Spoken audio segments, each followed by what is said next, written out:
ये जो जहांगीरपुरी है जो खाली हुआ है, सबके पीछे 70 सालों की वो सरकार है जिसने लोगों को इस तरीके के कब्जे करने दी पारा कि इसे गिराओ। इसके लिए दंगों का सहारा लेना पड़ेगा, दंगों का सहारा लिया जाएगा, भीड़ का सहारा लेना पड़ेगा तो भीड़ का लिया जाएगा, पोल्यूशन का सहारा लेना पड़ेगा तो पोल्यूशन का लिया जाएगा, कहीं पे शोर लाउड स्पीकर का सहारा लेना पड़ेगा तो वो भी सहारा लिया जाएगा। तो सुप्रीम कोर्ट के इस आदेश के आने के बाद भी जो है बुलडोजर वहां पे चल रहा है और सब कुछ तोड़ा जा रहा है। साल 2 साल में यहाँ पे आपको किसी प्राइवेट कंपनी के बढ़िया से शोरूम्स ना दिखाई दें या कुछ और चीजें, हो सकता है उनकी कुछ और प्लानिंग भी हो जो मैं भी पकड़ ना पा रहा हूँ, तो आप मुझसे शिकायत कर सकते हैं। नए दौर में लिखेंगे हम मिलकर नई कहानी। प्रणाम दोस्तों, आज आप सब देख रहे होंगे कि जहांगीरपुरी में जो हिंसा हुई दिल्ली में, उसमें बुलडोजर चलाया जा रहा है। पहला मैसेज तो यही जा रहा होगा कि जो दंगाई हैं, जिन्होंने दंगा किया या जो मुस्लिम्स हैं, उन पे बुलडोजर चलाया जा रहा है। ये पहली नजर में यही बात आ रही होगी और आज आपको कोई मीडिया नहीं दिखाएगा कि वहां जो बुलडोजर चला उसमें कुछ हिंदू भी होंगे, कुछ और लोग भी होंगे, वो मीडिया आपको बिल्कुल नहीं दिखाएगा।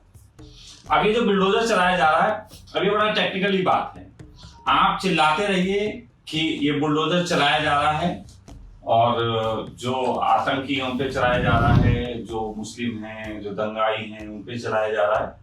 लेकिन असली बात यह है कि ये बुलडोजर अतिक्रमण हटाने के लिए चलवाया जा रहा है और ये ऐसा ही जो है मध्य प्रदेश में भी हुआ था, जहां पे लोगों को बहुत सारे मकान तोड़ के खाली करवाई गई थी जगह। और आप अगर सोचते हो कि ये 2 जगह बुलडोजर चल रहा है, बाकी वहां भी ऐसा पड़ा है, ऐसी खबरें आएंगी, अभी हर शहर में खबरें आएंगी, वहां अवैध कॉलोनी है, वहां अवैध निवास है, धीरे धीरे सबका नंबर आएगा, सब पे बुलडोजर चला जाएगा। और आप कमाल की बात देखिए कि अभी आप ये भी न्यूज देख रहे होंगे कि सुप्रीम कोर्ट ने उस पे जो है रोक लगा दी है, बुलडोजर पे वो नहीं चला सकते और सुप्रीम कोर्ट ने कहा है कि यथा स्थिति बरकरार रखी जाए। अब यथा स्थिति का मतलब होता है जो टूट गए हैं वो तोड़ दिए गए हैं, जो बच गए हैं उनको बचा दिया जाए। लेकिन सुप्रीम कोर्ट के इस आदेश के आने के बाद भी जो है बुलडोजर वहां पे चल रहा है और सब कुछ तोड़ा जा रहा है। कोई बात नहीं, 1-2 दुकानें छोड़ भी दी जाएंगी, एक आध मकान बच जाएगा, एक आध खोखा बच जाएगा, तो इतना चिंतित होने की आपको जरूरत नहीं है। लेकिन ये जो पूरे देश में अब ये चलने वाला है, ये एक नई चीज शुरू हुई है और ये नई चीज नहीं है, असल में है तो ये बहुत पुरानी, जिसके बारे में आपको हम बताएं बहुत बार, लेकिन आप माने नहीं। असल में अब फिर भी नई आ जाते हैं, नई समझ जाते हैं तो नई बात आपको ज्यादा समझ में आएगी। तो अभी ये एमसीडी का है। आपको मालूम है देश में बहुत बड़ा हिस्सा नगर पालिका का, इसको एमसीडी भी बोल सकते हैं, या फिर रेलवे का, या बहुत सारा ऐसी जमीन जो है खाली पड़ी हुई है और बहुत सारी जमीन ऐसी है जो लोगों को किराए पे दे दी गई, या उस पे अवैध कब्जे हो गए, या सरकारों ने उसे लीज पे दिया जिसकी लीज की अवधि पूरी हो गई, नहीं खाली किए। तो ये सारी चीजें अब एक बड़ा माहौल बना के तैयार किया जाएगा नेताओं के द्वारा कि इसे गिराओ। इसके लिए दंगों का सहारा लेना पड़ेगा, दंगों का सहारा लिया जाएगा, भीड़ का सहारा लेना पड़ेगा तो भीड़ का लिया जाएगा, पोल्यूशन का सहारा लेना पड़ेगा तो पोल्यूशन का लिया जाएगा, कहीं पे शोर लाउड स्पीकर का सहारा लेना पड़ेगा तो वो भी सहारा लिया जाएगा। लेकिन धीरे धीरे ये सारी जगहें खाली करवाई जाएंगी। आप सोच रहे होंगे बड़ी अच्छी बात है, हमारे देश में देखो कितना सुधार हो रहा है, क्या डेवलपमेंट है, और इस डेवलपमेंट के तहत ये सब चीजें होनी चाहिए। और इन सब के पीछे 70 सालों की वो सरकार है जिसने लोगों को इस तरीके के कब्जे करने दिए। बीजेपी तो अच्छा काम कर रही है, खाली करवा रही है। और आप गजब की बात देखिए, इस खाली कराने में आपके केजरीवाल जी भी बीच में नहीं आ रहे। केजरीवाल जी का कोई आदमी वहां बीच में नहीं गया। माना कि देश में बहुत जगह अतिक्रमण है, बहुत जगह अवैध कब्जे हैं, लेकिन उन अवैध कब्जों को हटाने का एक ढंग है। हमारे मूल अधिकारों में, मौलिक अधिकारों में ये चीज आती है कि यदि हटाना है तो पहले आप उन्हें जो है नोटिस दीजिए। नोटिस देने के बाद यदि वो कोर्ट से स्टे ले लेते हैं तो केस करिए, केस जीत जाइए तब हटाइए। तो ये पूरा प्रोसेस है, लेकिन इस प्रोसेस को मानने की किसी को जरूरत है नहीं और इस प्रोसेस के बारे में सबको पता है। लेकिन दंगों के नाम पे 2 दिन के अंदर यहाँ पे ये जगह पूरी जहांगीरपुरी में खाली करवा दी गई। अब खाली करा के होगा क्या? मेन प्रश्न है कि खाली भी करा दी, पूरे देश में खाली कराई जाएंगी, होगा क्या? असल में होगा ये कि अब इन जगहों पे कोई ऐसी चीजों का निर्माण कराया जाएगा जो कॉम्प्लेक्स टाइप के होंगे, कुछ दुकानें टाइप की होंगी, या हो सकता है कि प्राइवेट कंपनियों को दे दी जाए, या पहले दुकानें बनवाएगी सरकार, अपने तरीके से निर्माण करवाएगी, जिसके लिए विश्व बैंक से लोन लेगी। बाद में वो सारी जगहें जो हैं वो किराए पे दे दी जाएंगी 99 साल के पट्टे पे प्राइवेट कंपनियों को। बोलो, ताली बजाओ, खुश हो। खैर, दुखी भी हो तो कोई परेशानी की बात नहीं, क्योंकि इस दुख से जब आप ग्रसित होते हैं बहुत ज्यादा, तो आपको भगवान को याद करना पड़ता है।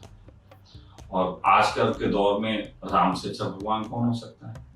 तो सरकार ने उसकी भी व्यवस्था की है कि जब आप दुखी हो तो आपके लिए मंदिर निर्माण करवा दिया है कि आप वहां जाके अपनी प्रार्थना कर सकते हैं। दूसरी तरफ हमारा एक और मंदिर भी है जिसको न्यायालय बोला जाता है, न्याय का मंदिर। न्याय के मंदिर के संबंध में एक मैं आपको बात बता देता हूं कि अब टीवी चैनलों पे ये बहुत अच्छा दिखाया जाएगा, जैसे सुप्रीम कोर्ट का आदेश, बुलडोजर की थमी रफ्तार, सुप्रीम कोर्ट नेताओं की बेलगाम जो है कब्जेदारियों पर रोक लगाएगा, ऐसे ऐसी बातें आएंगी। तो इससे क्या होगा? इससे ये होगा कि पढ़े लिखे लोग, अच्छे लोग, गरीब लोग भी जो नहीं पढ़े हैं, वो सुप्रीम कोर्ट का या हाई कोर्ट का दरवाजा खटखटाएंगे, उनसे अपील करेंगे। यही तो चाहते हैं नेता। नेता कब चाहते हैं कि तुम उनके दरवाजे जाके बूम हड़ताल करो, उनके दरवाजे जाके तुम अपने कचरे को फेंक दो, या उनकी गाड़ियों के आगे लेट जाओ? ऐसा तो नेता चाहते नहीं। नेता चाहते हैं कि तुम सुप्रीम कोर्ट जाओ, नेता तुम पे अत्याचार करे। अत्याचार करने से पहले वो सुप्रीम कोर्ट नहीं जाता, लेकिन आप पे अत्याचार करने के बाद आपको सुप्रीम कोर्ट जाना बताया जाता है। जैसे कि हम अगर चाहें कि अभी जाके सरकार के खिलाफ धरना प्रदर्शन करें, तो हमारे ऊपर एक लॉ लागू होता है, शांतिपूर्वक तरीके से आप धरना प्रदर्शन करेंगे, लेकिन पुलिस आपके ऊपर शांतिपूर्वक तरीके से लाठीचार्ज कर सकती है, इसके बारे में नहीं बताया जाता।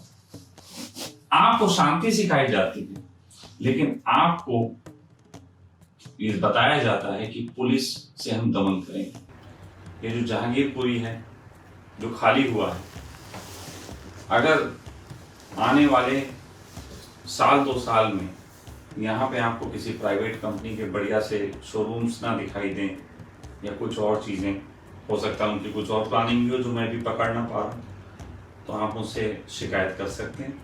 साल 2 साल तक कम से कम जो है शिकायत ना करें, और मेरी बात पे चिंतन करें और गौर करें। आपको बचाने ना प्रधानमंत्री आएगा, ना मुख्यमंत्री, ना उनका कोई प्यारा, वो सिर्फ आपको लड़ाने आएंगे, आपको तकलीफ पहुंचाने आएंगे। और उन्होंने जो बातें कही थी, उनमें कुछ बातें हमें स्वयं समझनी पड़ेंगी।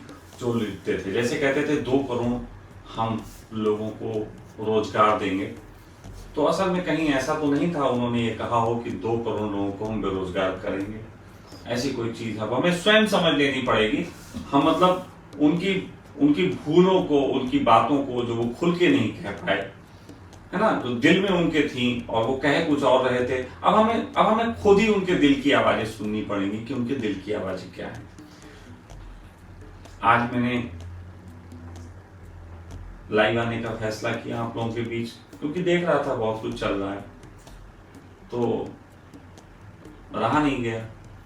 सच बात तो यह है कि जैसी स्थितियां चल रही हैं, बहुत कोई इलाज नजर आता नहीं। और मैं कहूं कि चलो दोस्तों, ऑनलाइन क्रांति करते हैं, 8 PM क्रांति से जुड़ते हैं, कुछ करते हैं, ऐप बनाया, सब कुछ करा, तो उसमें फिर आप लोगों को मेरे वीडियो में बियर का गिलास दिखाई देता है, हुक्का दिखाई देता है, किसी को मेरा पिज्जा दिखाई देता है, शिकायतें होती हैं। हम असल में आपस में इतने टूट चुके हैं। अगर मैं सोचूं कि इस 135 करोड़ के देश में मैं 1 लाख लोगों की मांग भी की थी, बहुत छोटी मांग थी, और शायद इसीलिए की थी कि इतने लोग तो समझ पाएंगे चीजों को। लेकिन देखते हैं, अगर 1 लाख लोग इस चीजों को समझ पाए तो निश्चित ही मैं अपने तरीके का जो लड़ाई लड़ने की बात कही है उसको जारी रखूंगा और प्रयास कर रहा हूं। लेकिन अगर ऐसा नहीं आप कर पाए तो निश्चित जानिए कोई भविष्य नहीं है। आप सड़कों के आंदोलन करके देख लीजिए। हाँ, सड़कों पे निकलने से वीडियो थोड़े ज्यादा अच्छे जाते हैं, लेकिन आप करके देख लीजिए कितने लोग सड़कों पर उतरना चाहते हैं, उतरें। आप 2-3 दिन का धरना प्रदर्शन जैसे हमने कर लिया था, तमाशागिरी, वो भी करके देख लीजिए। कौन नेता आपकी सुन लेता है मैं मान लूंगा। उस समय मास्क के लिए और उसके लिए आंदोलन किए, थोड़े दिन के लिए दिल्ली सरकार ने हटाए, चुनाव होने वाले थे, बोले देखो देखो हट गए, हमारे आंदोलन की वजह से हट गए। आ गया, फिर आ गया, नमस्कार। मास्क नहीं, तुम अपने मुंह पे जो है चमड़ा लगाओ, चुप हो जाओ। प्रणाम।